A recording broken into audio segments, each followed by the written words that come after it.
好多朋友在我视频下面催更，问我寺庙这条路修得怎么样了。今天就带大家看一下，这条路修到什么程度了。基本上已经快到寺庙那里了。这个地方是很久没来了，所以里面全塌了。我需要把里面的土甩到外面去，让挖机开下去。今天一天就差不多可以把这条路全部搞完了，把路修通，然后等天气再好一点再过来填。这个石子好久都没有开过这台150挖机的，再不开我怕都要忘记还有这台挖机的存在了。再用挖斗横着刮一下，帮这个土稍微刮平，挖机方便开过去。外面这边也是已经下沉了的，用挖斗帮这个土稍微拍紧一点，挖机开过去安全一点。我这个挖机斗齿本来是5颗的，现在只剩4颗了。想起来了，里面这个石头是现在不能挖的，这个石头是专门留的，留来填路的。每隔那么远的地方就留一块这样的石头，用来填路。帮这个柴火用挖机推到一边，别给它浪费了。这里还有很多树根，先把它挖出来。还是大挖机开的比较过瘾啊！挖这个树根轻轻松松，毫无压力。现在开始修路了，把里面土挖到停在外面。这条路刚刚开始修的时候，好多朋友说我们这个价格要亏本。其实它这个路还是有很多地方很好修的，就比如今天这里，我今天一天就差不多可以给它挖个70-80米吧。为什么一天可以挖70-80米呢？就因为它只剩70-80米了。它这条路好地方啊，路的正中央这里有一个泉眼在冒水。路修好之后，如果这个泉眼不妥当处理的话，这个路也没有个好路可以走。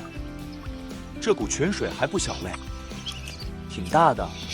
因为挖机左边那个斗齿坏掉了，所以我把挖机掉了个头，挖机从后面挖，帮土甩到后面去。这样子挖可以一边挖一边把这条路的坡度整出来了。从上面这条路要像拉一根线一样，一直斜下去，大概有个30度的坡度左右。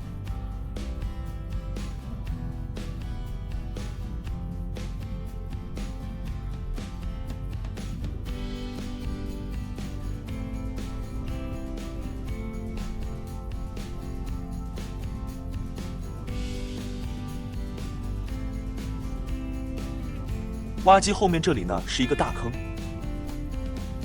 这个坑用土填的话就方便一点，但是用土填的太厚了，像这个天气一旦下雨了，给它淋湿了，车子就来不了了。我这也是秉着干活负责任的态度，我在这里山坡上面挖一点石头，给它填一下。主要是它这条路修通之后，还要修寺庙，然后修寺庙材料也是叫我的货车来给它拉，所以如果这条路搞得不好的话，吃亏的也是我自己。像这样填上一层渣子，开车以后绝对没有问题。这条路挖下来，我感觉怎么像一条水沟一样，这个土往旁边一堆，就像一个大型的水沟。我们需要这个路宽度是绰绰有余的，合同上面写的是4米，但是像这种好挖的地方，我们会给它挖到5米以上。其实这寺庙几位管事的真的是挺精明的，他把材料叫我的货车来拉，所以这条路我必须得给它修好。如果修得不好的话，我自己开车也不方便。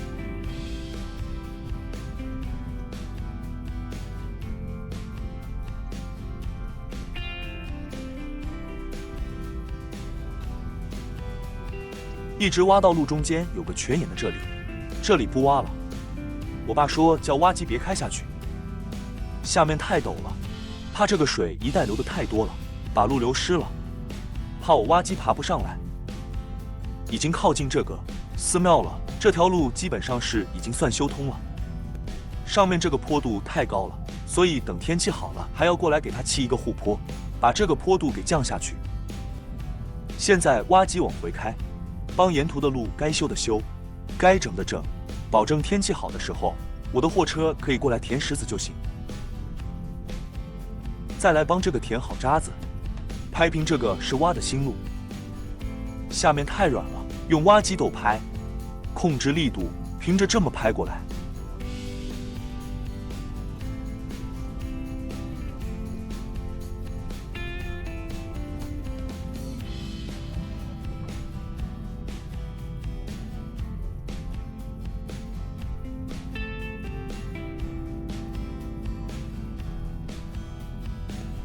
这个修路，顺便练习一下刷坡技巧。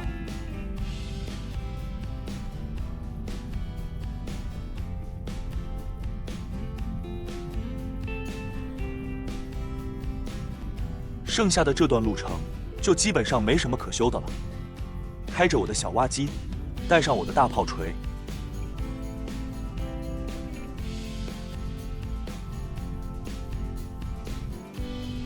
这个地方是不是感觉特别窄？没错，里面的石头也是预留的，留着用来填路。帮里面的石头挖去填路，那是一举两得呀。路也填好了，这里的石头也挖掉了，路也宽了。这个流水的位置需要架一座桥，都还没有给他搞，太忙了，一直都没时间。桥是从这里架过去，小路看着挺远，挖机开起来的话，感觉还挺快的，没多长时间就快到了。对面那里的一堆沙子和一堆石子，都是我们买的，用来修这个桥的。今天之所以过来到这个寺庙修路，并不是我们有时间的，而是不得不修一下，然后挖机再拖回去了。我家里面那边有一栋房子要拆，难度很大，所以搞这个大一点的挖机过去，安全一点。经常看我视频的朋友都知道，我们拆房子一般都是小60挖机，但是这个房子不一样，它是在街道正中央，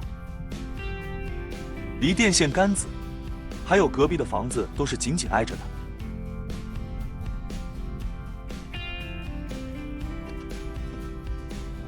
挖机装好车了，现在拖挖机回去了。再来给大家看一下今天的收获，我们出来是没有空着手回去的。